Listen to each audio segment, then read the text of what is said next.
Julia Hartley-Brewer, Philip Ingram still with me, and let's talk about where we are with Gaza, Israel, and the Palestinian state that we're about to recognise next month, even though we don't really know where it is or who'd be in charge. Let's talk about all of that now with journalist Nicole Lampert, who joins us. A very good afternoon to you, Nicole. Hi, Julia. Thanks for having me. Can we talk first of all about the most important thing that happened yesterday? And of course, it's absolutely is the most important thing when it comes to world affairs. The cosmetics and sort of toiletry shop Lush, loved by vegans and the right on everywhere, and people who like disgustingly smelling bath bombs, decided to close up their shops for a whole 24 hours. Sadly, not for 365 days, as I would wish, in solidarity with Gaza. What purpose was that serving? Do you know? I think that was serving Lush's purpose, because there's no other reason for it, really. As with so many other places or people or groups that take on the Palestine mantra and try and make themselves out as the kind of victims of free speech and all of that. It's all about getting attention for themselves. Lush is a company that's in trouble financially. They talked about how they were giving up £300,000 worth of takings, but actually they are in the red. If they really wanted to help the Palestinian people, they could have just given them a load of money, but of course they didn't do that. They've grabbed the attention. We shouldn't even be talking about it, should we? Exactly.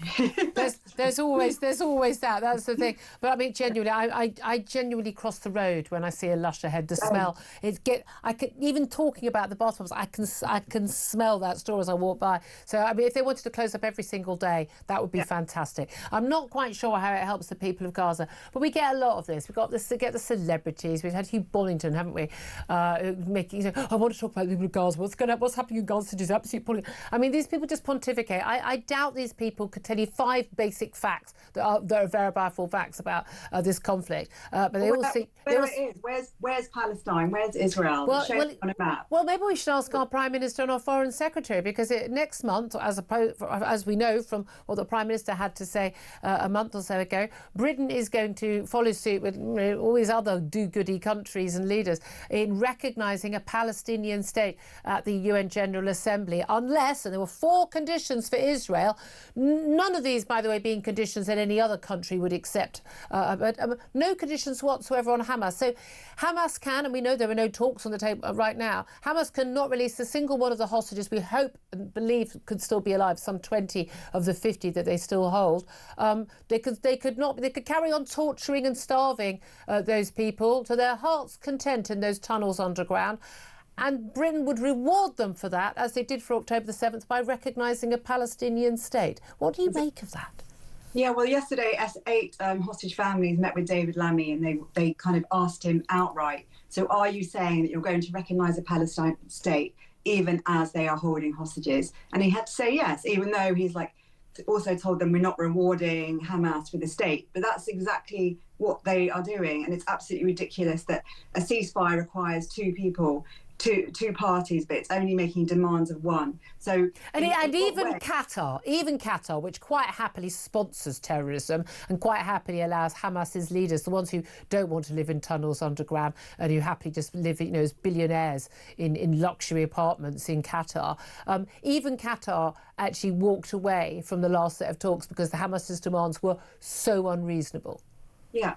And one of the great ironies of this is that this UN conference is being co-sponsored by Saudi Arabia that doesn't recognise Israel, which has been in existence for 80 years. So, where the power imbalance is absolutely crazy. And you do wonder what is going on with our politicians, where they would come up with this kind of cat-handed demand of Israel, which it cannot possibly fulfill on its own. There are ceasefire talks continuing, but once Britain and France and Canada came out with these demands of Israel, then Hamas walked away from the last ceasefire talks. It doesn't reward them, does it? And the Hamas leadership actually, thanked Britain and said they used the word justified what they'd done on October 7th. This is quite literally being seen by them as a reward for this. But quite also, the reason why people are so anxious, lots of support for Israel, not from some people dancing in the street in London and other major cities around the world and many parts of the Middle Middle East, and certainly in Gaza itself over the Hamas attacks. But there was an outpouring of support for Israel, having to face this horrific, when the details of this massacre on October 7th came out. But now it's all about the Palestinian people apparently being starved, living under genocide, being killed on an unprecedented scale. By the way, all three things complete and utterly made up Hamas propaganda. But the concern about the civilians is trumps everything else at all times. But the reason why the civilians are those who are dying, is because of Hamas's own policies, Hamas's own decision to quite deliberately force as many civilians into harm's way as possible to protect themselves, not allowing them into their network of tunnels. They could have kept everybody safe if they wanted to, deliberately putting them in harm's way as human shields, hoping that more of them die, celebrating children dying whenever they can. And so we're basically saying to terrorist groups around the world, commit a horrific attack, and when you get the reasonable response from the country you've attacked, make sure as many of your own civilians die, and then you'll get what you want. We literally give them everything. And take hostages.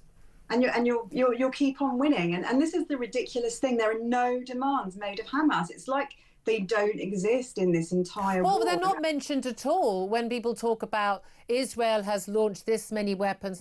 I was amazed to discover, and this is an absolute verifiable fact, fewer civilians have died in Gaza, according to Hamas's own figures, the health ministry own figures that everyone accepts on the BBC and Sky and everyone. Fewer civilians have died in Gaza than of any people at all, than bombs have been dropped. This does, by Israel, this does not suggest, or missiles of any sort, does not suggest we are talking about indiscriminate slaughter of civilians. And we know 20,000 plus of the deaths we're told civilian are actually Hamas fighters. But yet I've yet to see, and Philip Ingram, I'm going to get to him on this in a moment, but Philip Ingram has pointed out, yet to see a single picture, a single video of any Hamas fighter being taken into one of the Gaza hospitals for treatment.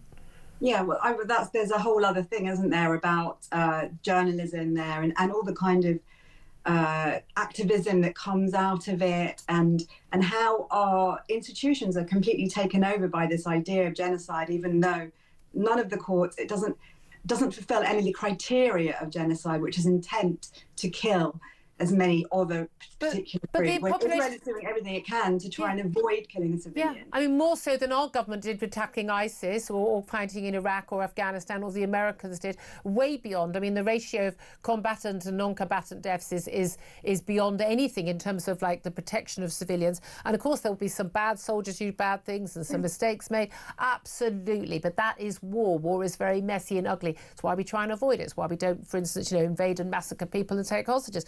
But the interesting thing, the claims about genocide keep going. I've got friends who, I mean, I've had to really, I'm not prepared to fall out with people over these. I want politics to, be something you don't involve in this, but people who barely pay any attention to the news, but will absolutely heart-rendingly tell me about the genocide in Gaza. Absolutely fascinatingly, the International Association of Genocide Scholars has decided to say, absolutely, there is a genocide in Gaza. And everyone's saying, well, if the International Association of Genocide Scholars says this, then it must be true. It turns out, although they call themselves a body of experts, you can join, and some people have now joined to make this point. You pay a fee, I think it's about $125, and then you fill out a form, and then you are a member of the society. I mean, Mickey Mouse could join this. Saddam Hussein could join this. Vladimir Putin, Xi Jinping, dead Yahya Sinwar of Hamas could join this, and he would be one of this International Association of Genocide Scholars telling us that Israel's committing genocide in Gaza. And what we're finding is that there are all these different ways of these activist groups are getting in. So that's one of these ways. And of course, that garnered international headlines. And then it turned out that that this organization of genuine genocide scholars had obviously had some sort of activist takeover, where you suddenly had a lot of people, genocide scholars in Iraq, who were voting, and normal scholars weren't allowed to vote. Yeah. And you've got this even with Wikipedia. So if you look at the definition of Zionism, you'll see it's not what Zionism is. And you'll see that, like, there's an information warfare going on. And Israel is very much losing that, and that is a big issue. Well, I'm very present. I'm off to Israel on Saturday for the very first time, so I won't be here next week, and I'm going to be going to places like the Nova Festival, meeting hostages' families in Hostage Square, and I really want to sort of get my feet on the ground and see what's really going on, talking to some senior officials and the like as well, because I'm old-fashioned, quite like to know what I'm talking about, which is a lot more than an awful lot of journalists talking about this issue. Nicole Lampert, pleasure to have you on the show. Thank you very much. Hope you'll come back again. Philip Ingram, I mean, let's talk about Lush. No, let's not. This recognition that we are going to give, along with Canada and France and everyone else, all these other leaders doing that, just this nonsense of recognising a Palestinian state.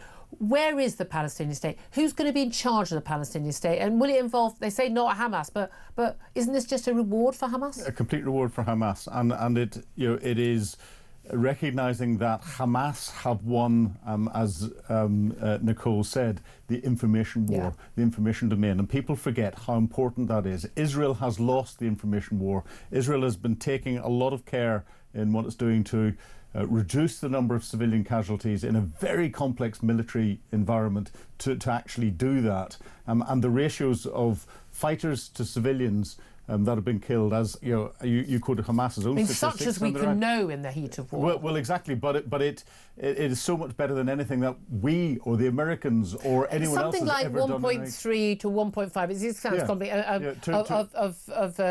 To one. Civilians to one. Civilians to one. That is, I mean, ours would be, the region of 3 to 5.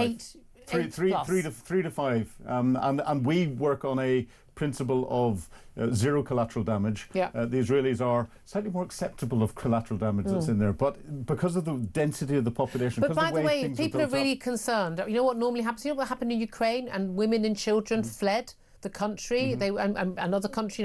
I mean, Poland's got a huge number of people. Britain still has people.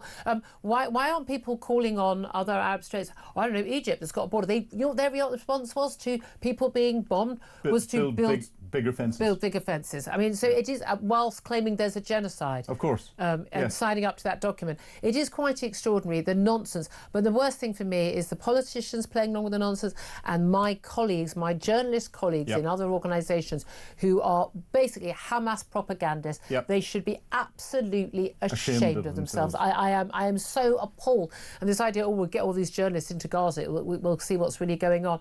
You know what? I don't have any trust in any of these people Everything that comes out of Gaza, whether it's coming out under a UN auspices, an ICRC auspice or anything else, it's Hamas and it's fed. And if they don't repeat that out, then their local workers will get murdered. And we know that because that's what happens.